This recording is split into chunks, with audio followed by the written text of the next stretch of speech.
I don't like Sarah. I'm just gonna be real honest.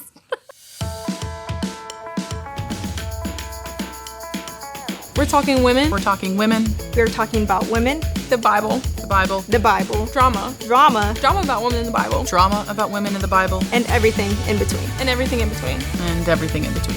Welcome to Women of Wikipedia. Wikipedia is not a scholarly source. Welcome to Women of the Bible. Welcome to Women of the Bible. Bienvenidos a las mujeres de la Biblia. Are you going to take your sunglasses off? No, I'm not. It's a whole vibe.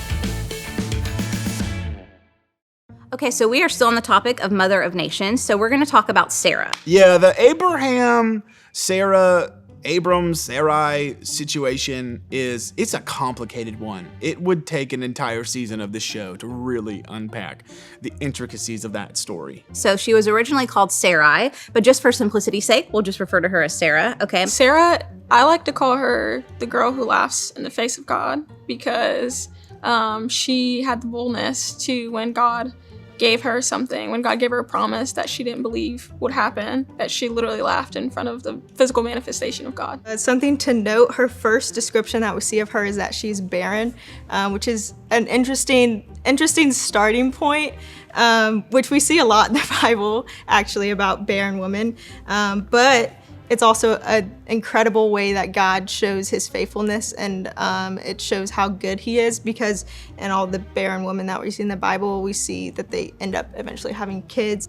Yeah, that's what I know. She was old and she really wanted a baby and she prayed about it. And I just know that she had a kid at 90, and I don't know if you've had a kid at 30, but having a kid at 90 sounds like a nightmare. You know, contrary to popular belief, Wikipedia is not a scholarly source. Just let that be known. Okay, I get that Sarah is also supposed to be a hero to women, but I just have a lot of issues with her. I'm just gonna say it. First of all, can we just talk about the fact that Sarah was Abraham's half-sister? She married her half-brother. Hold up. She had her half-brother's baby? Is that right? Did I just hear that right? Hold. What in the West Virginia?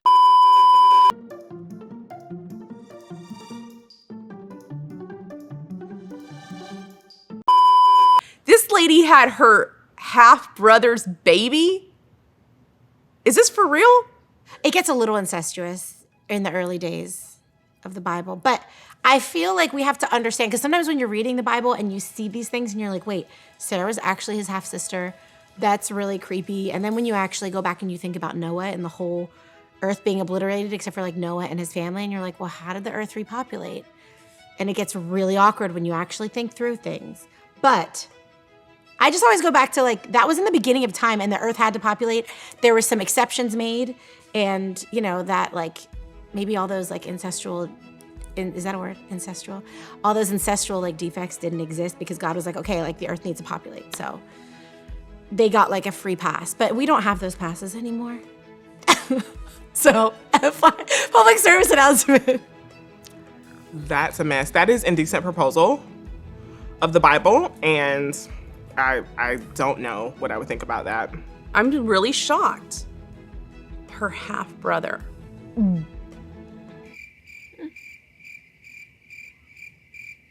Let's talk about Abram. Abraham is it Abram or Abram? Kicks off as Abram and then it gets changed to Abraham. We'll be there in a second. I'll explain it. One day, the Eternal One called out to Abram.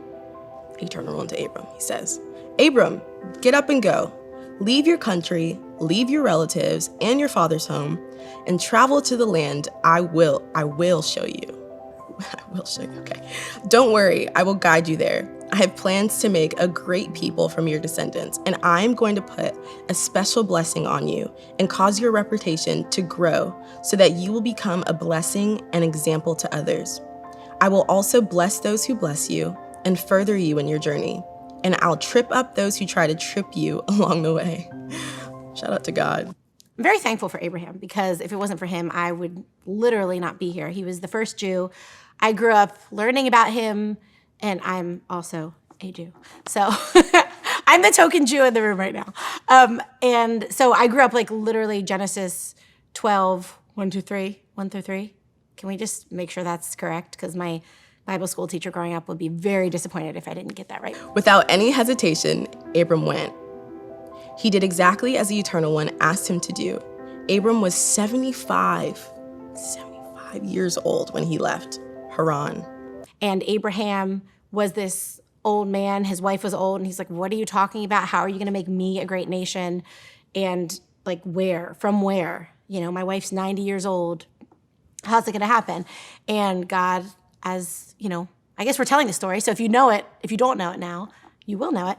But Sarah has a kid at a very old age and becomes the mother of the Jewish people. I think Sarah's pretty incredible. I mean, the fact that she and her husband, they left home, they left everything, their family, their friends, everything that was familiar, and go wandering off until the Lord tells them where He wants them to be. And I think she's pretty incredible to leave everything behind and to, you know, in faith go, you know, follow her husband and go to this new place that they didn't know until, you know, they just kept every day trusting the Lord to show him. They didn't know where the place was that He had prepared for them. So I think that's pretty incredible. So it's important that we understand about Abraham. Not a lot of people talk about Abraham in this episode, but I think it's important to know that he's Abraham.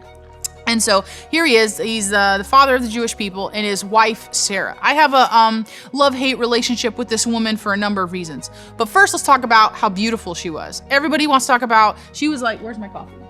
She was like super, super Babe City. I think she kind of looks like she would look like Sophia Loren in her like older years, just like really beautiful. Like, how is this woman? She looks like she doesn't age. She's a vampire, kind of like J-Lo. She was like super dope and awesome. O sea, la Biblia está llena de mujeres especiales y bellísimas. Tiene esta connotación que dice que todas eran bellísimas. Sara tenía una belleza extraordinaria. I concur. I think that's probably true considering all the many things that went down in her life. Being told that she was someone's sister, but then not, but then maybe also, and all the many things that went down within that. I don't know if I can fully go there or say those things, but, you know, there's some very reality TV stuff in the story of Sarah. Yeah, so throughout this story of Abraham and Sarah, obviously we know that she is his half-sister, and apparently she's incredibly beautiful, and we hear that all of these people he was afraid he was going to lose her, and he was going to be murdered, and they were going to steal her, but then he tries to, like, barter her off. Now at this time, there came a severe famine in the land of Canaan. Food was scarce, so Abram made his way to Egypt to live there for a while as a foreigner. As Abram was about to enter Egypt, he pulled Sarai, his wife, aside. Abram to Sarai, he says, "Sarai, you are a very beautiful woman, and I'm well aware of that." Nope. "And I'm well aware that when the Egyptians see you, they will say, 'Look, she's his wife.' Then they will kill me and let you live so that they can have you for themselves." So her half-brother goes to Egypt. Pharaoh's like, your half-sister looks good. And he's like, you can take her. I've already had her. She's got the good stuff. Is that right?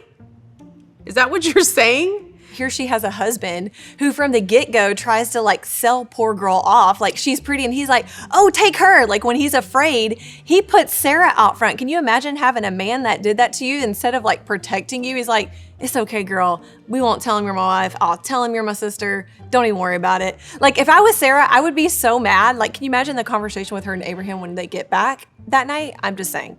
Oh, Marie. Seriously. Okay, so we move on. She God's given this some incredible promise. You know, he tried to like sell her off to the Pharaoh in Egypt, which is awkward turtle. And then you find God is trying to work through Sarah. Despite God's promise, years went by. Still, Abram's wife, Sarai, remained childless, but she did have an Egyptian servant girl whose name was Hagar. Sarai had an idea, so she approached her husband. God says in Genesis that he's going to make her a mother of nations. Like, can you imagine being told that and you're in your 80s and then you're approaching 90 years old and you're like, look, I'm not sure what your plan is. Are we adopting? I don't know. She starts trying to find a way to make it happen. I got to be honest. At that point, I probably would be trying to find a way to make it happen too. to Sarai to Abram. She says, "You can see that the Eternal One has still not allowed me to have any children. Why don't you sleep with my servant girl? Maybe I could use her as a surrogate and have a child through her."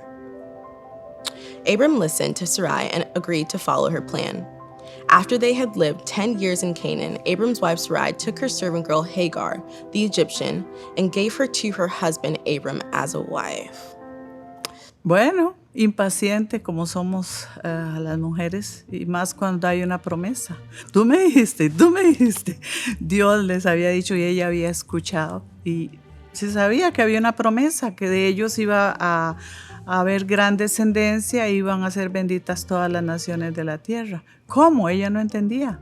Ya se estaba poniendo vieja, decimos nosotros. ¿Qué hizo ella? Otro error. Quiso ayudarle a Dios o quiso adelantar el proceso. Como en ese tiempo las siervas, los esclavos eran parte del amo, del dueño, podían hacer con ellos lo que quisieran, venderlo, regalarlo. Ella decidió darle su sierva a su marido para que tuviera hijos con ella y según ella iban a ser como hijos propios. ¿Qué sucedió? Abraham dijo, sí, está bien, para que no me moleste, seguro. Entonces, concibió un bebé, quedó embarazada la sierva. ¿Y qué sucedió? Ahí comienza otro sufrimiento. Lo que ella creía que iba a ser para ella una alegría, se convierte en amargura.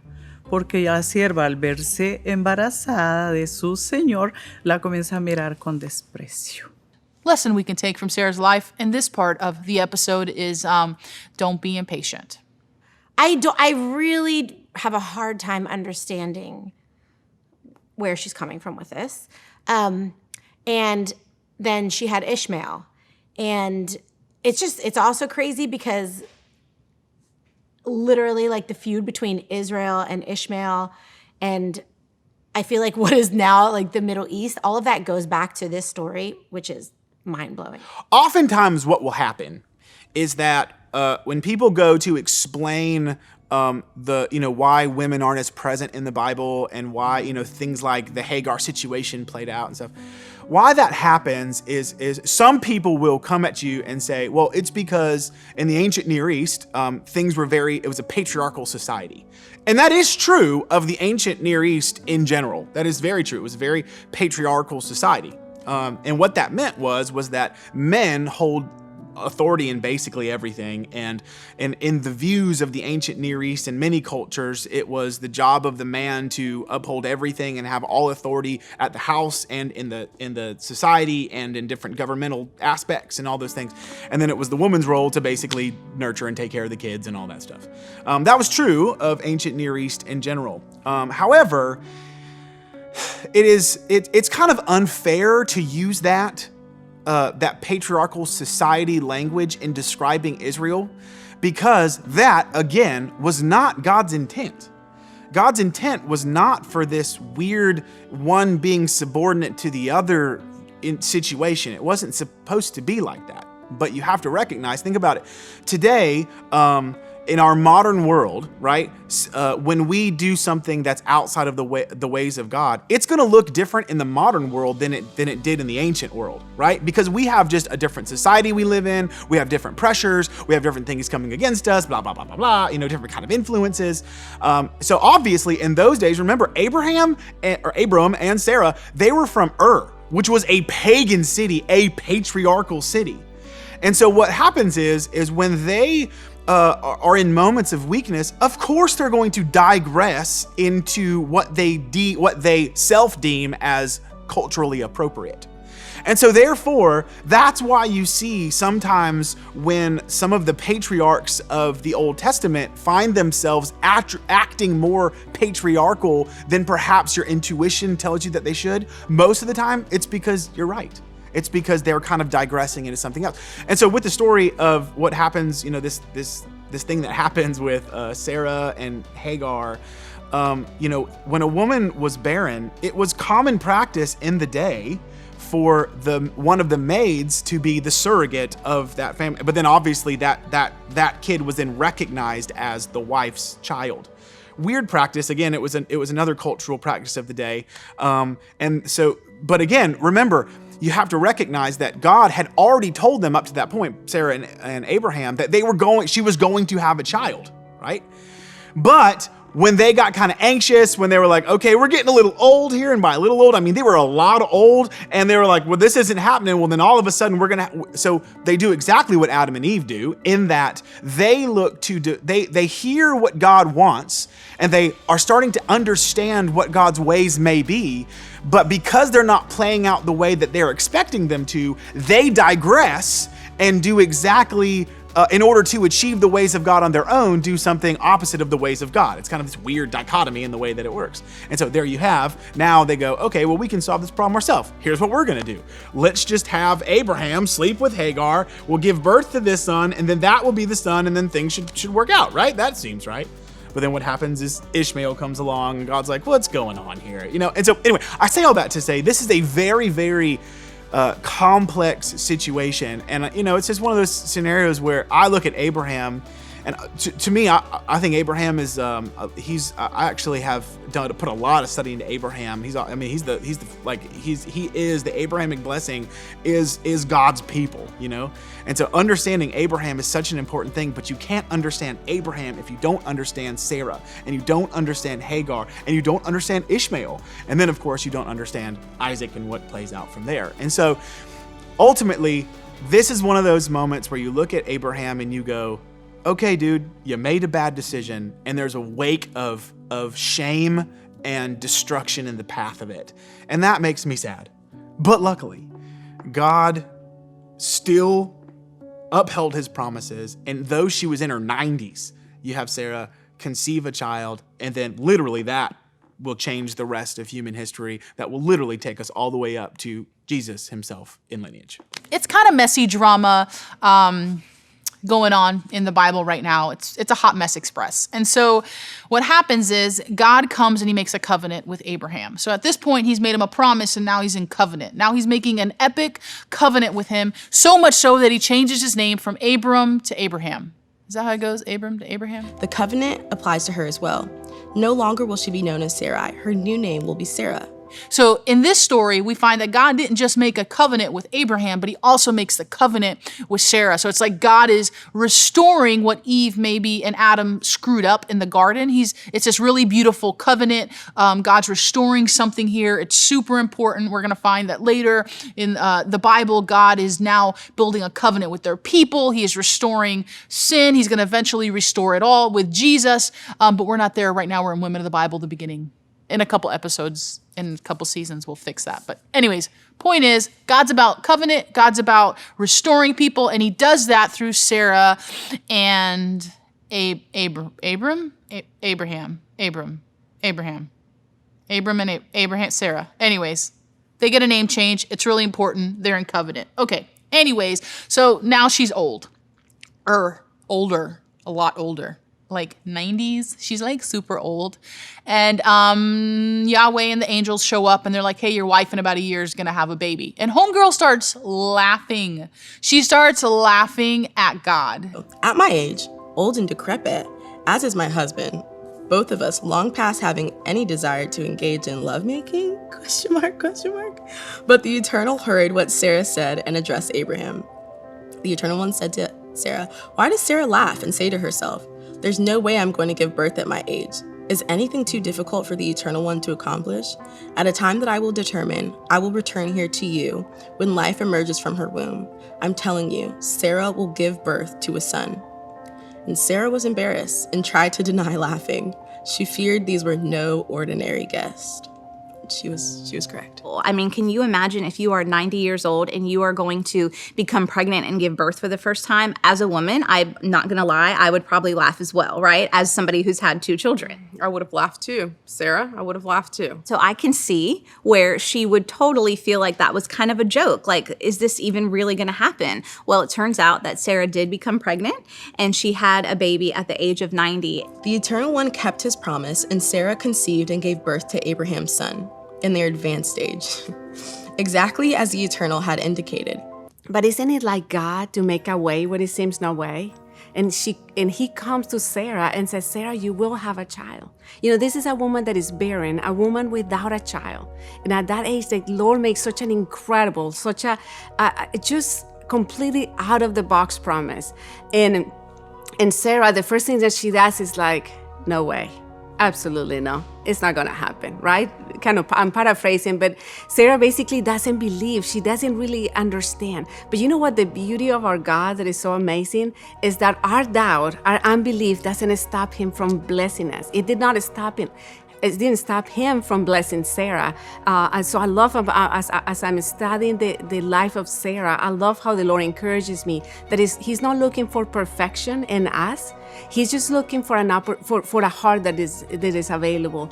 And so Sarah, in the midst of, I feel like it reminds me a lot of my life when God is trying to bless me and I drag my feet and I'm like, are you sure, Lord? And I'm dragging my feet. That's kind of how I feel Sarah was. Like, do I even go that way? Do I even believe it? She lost all hope. But the Lord brought hope in a totally hopeless situation. The Lord brought hope to her. The handmaid had Ishmael, and then Sarah obviously got pregnant and had children, and they were blessed and blah, blah, blah. So that's what happened. So she should have never second-guessed God because he had a plan all along to bless her with children, as he said from the beginning. But it just goes to show you that even though God's timing might not always make sense to us, but he's still going to remain faithful to those promises that he made. Like, God's aware when he promises you something or when he says he's going to do something, he's aware that, like, in our minds, it may not make sense and it may be a really bizarre thing. But he can still do it because he's God. He can do anything. And he has a reason, and it's for his ultimate good. She probably had no idea as well how her legacy was going to impact all of us. And I heard it said one time that we are probably 3 to 4 generations from being forgotten. And I think about that, I'm like, wow, that means probably my great-grandchildren might not even know me. But Sarah's not forgotten. I think that she's somebody who we always think about as it relates to Abraham.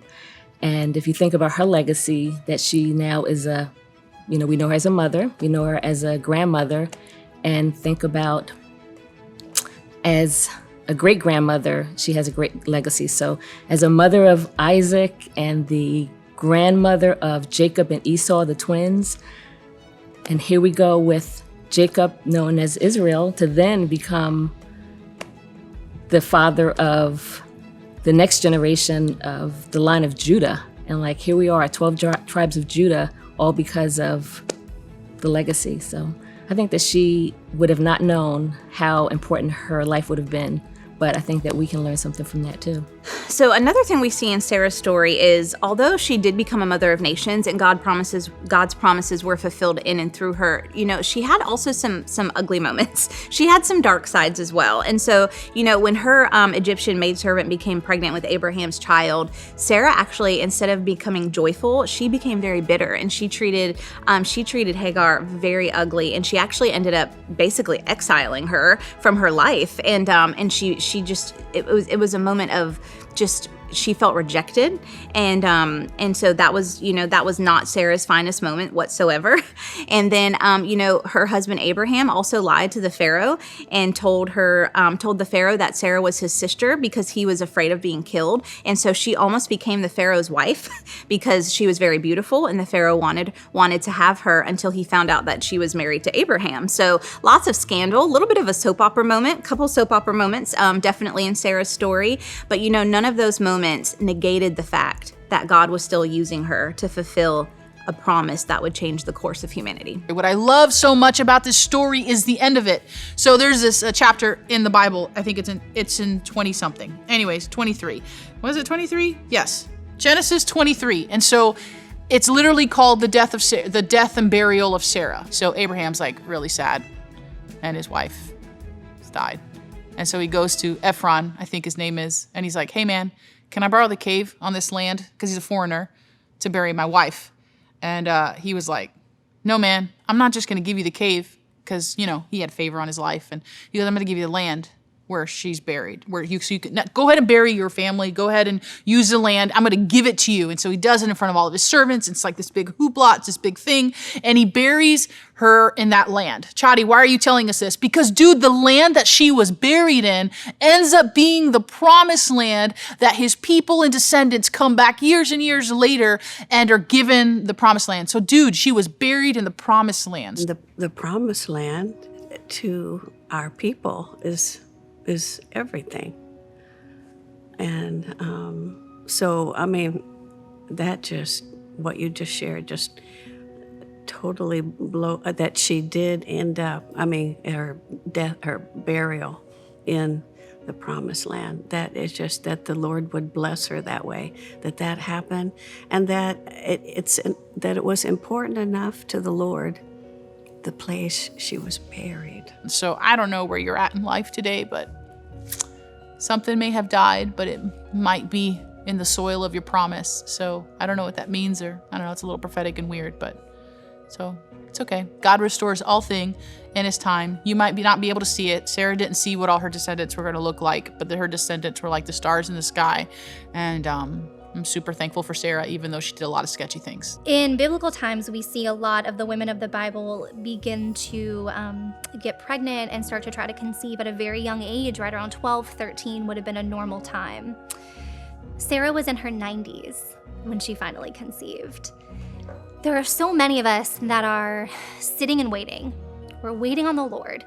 He's given us a promise. He's spoken something specific. Maybe for you, it's birthing a dream. Maybe God told you specifically that you will be speaking to people, that you will be leading thousands. Maybe he spoke to you specifically and told you that you would be a great media mogul, or you would be a teacher, or whatever it is the dream that he's spoken into your heart. That's a seed.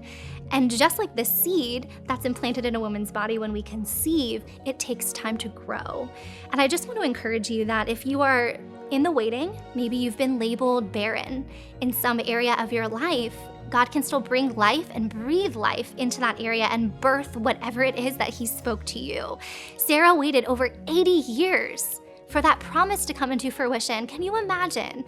Month after month, year after year, having a tangible physical reminder of the fact that God had yet to fulfill that promise. And yet she still had hope. It wasn't perfect hope, it wasn't perfect faith, but it was real faith. So ladies, if you are in the waiting, this message is for you, this promise is for you. God has not left you. He has not forgotten about you. That promise is still coming. It just may not look exactly how you thought. Sarah wanted a baby, God gave her nations.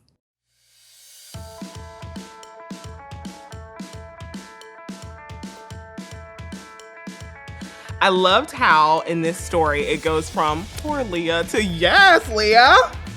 I live for this story. Leah and Rachel is basically the Young and the Restless of the Bible. So it's like, it legit is, I feel like maybe this was the first soap opera because it's so bizarre and it's actually really sad.